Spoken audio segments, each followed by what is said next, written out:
क्योंकि सबसे बड़ी समस्या आज किसान के सामने क्या है कि वो जिंक को अलग स्प्रे करेगा, सल्फर को अलग करेगा, कीटनाशक अलग करेगा, फंगस अलग करेगा। क्या आपकी कंपनी का कोई ऐसा प्रोडक्ट है जो किसान एक बार के में, क्योंकि गन्ना बड़ा हो जाता है, उसमें उसको स्प्रे करना इतना भारी रहता है कि उससे वो परेशान है? क्या ऐसा प्रोडक्ट है आपके पास जो एक ही प्रोडक्ट में लगभग काफी चीजों का समाधान हो जाए? धन्यवाद कुलदीप जी। ये कुलदीप जी आप देख रहे हैं, ये प्रोडक्ट हमारा याराविटा सेनिफोस है। ये स्पेशली शुगर केन के लिए, गन्ने के लिए ही है। और इसके अंदर क्या है कि इसके अंदर 22% फास्फोरस, 3% कैल्शियम और 3% नाइट्रोजन है। ठीक है। गन्ने के अंदर फास्फोरस की जो जरूरत होती है लास्ट तक रहती है। हाँ, पर जैसे जैसे गन्ना बड़ा होता है उसकी जड़ें फैलती जाती है। तो जो अन्य फॉस्फेटिक खादें हैं, जैसे डीएपी है, सुपर सल्फेट है, सुपर फॉस्फेट है, तो जब उनका किसान इस्तेमाल अपने खेतों में करता है तो उनका जो काम रहता है वो कम हो जाता है, क्योंकि उनकी घुलनशीलता कम होती है। हमारे उस समय तक हमारे खेत में खरपतवार काफी हो जाती हैं, जड़ें नीचे चली जाती हैं, जिससे वो उन जड़ों तक नहीं पहुंच पाता। तो इस चीज के लिए यारा का जो याराविटा सेनिफोस है, ये फास्फोरस का बहुत अच्छा एक सोर्स है। इसको हम इस्तेमाल स्प्रे के माध्यम से करेंगे। और सबसे अच्छी चीज जो आप प्रश्न पूछ रहे थे कि सभी दवाओं का अलग से स्प्रे करना पड़ता है, उसमें ये काफी असरदार है। इसके अंदर आप कीटनाशक, सभी तरह के कीटनाशक लगभग, और जो फफूंदी नाशक होते हैं, थाइफिनेट, मिथाइल एजोक्सिस्ट्रोबिन या अन्य कोई फंजीसाइड इस्तेमाल करते हैं, तो उनके साथ मिला के इस्तेमाल कर सकते हैं। अलग से कोई स्टिकर की जरूरत नहीं, इसमें पहले से स्टिकर है, वेटर की जरूरत नहीं, स्प्रेडर की जरूरत नहीं। तो उससे काफी मदद किसानों को मिलती है आर्थिक रूप से भी। दूसरा हमारा इसकी जो मात्रा है वो 1 एकड़ में 500 ml प्रति एकड़, 500 ml 200 लीटर पानी में आपको सब मिला के स्प्रे करना है। हाँ जी, उसके बाद हमारा आता है याराविटा प्रोकोड जिंक। ये हमारी बिल्कुल आधुनिक तरह की जिंक है। ये भले ही सीसी में हो, तो इसका जो इस्तेमाल है स्प्रे में नहीं किया जाता, इसको यूरिया के ऊपर कोट किया जाता है। यूरिया के ऊपर? हाँ जी।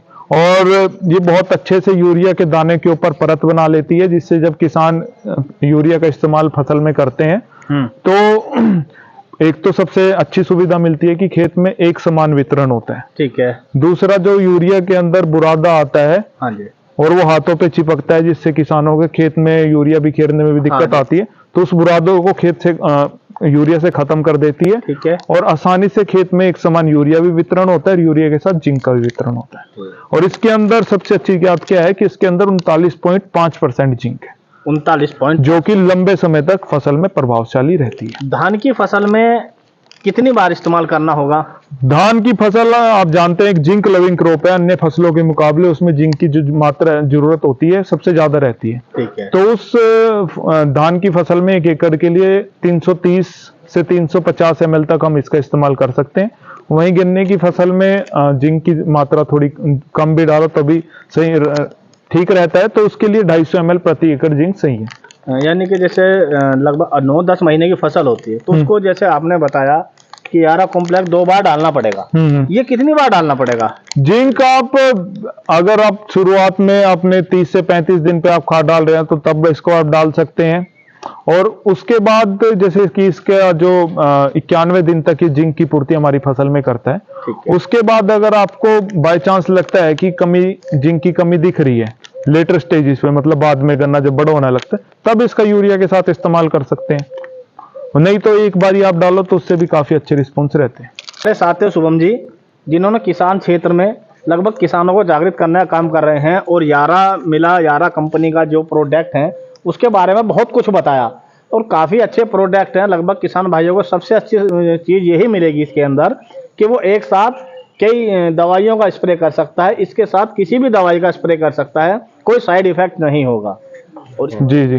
तो कुलदीप जी, इस मंच के माध्यम से मैं आपका भी शुक्रिया करना चाहूंगा, क्योंकि मैं भी आपके YouTube चैनल के एक सब्सक्राइबर हूं पहले से, और आज अचानक आपसे मुलाकात भी होगी।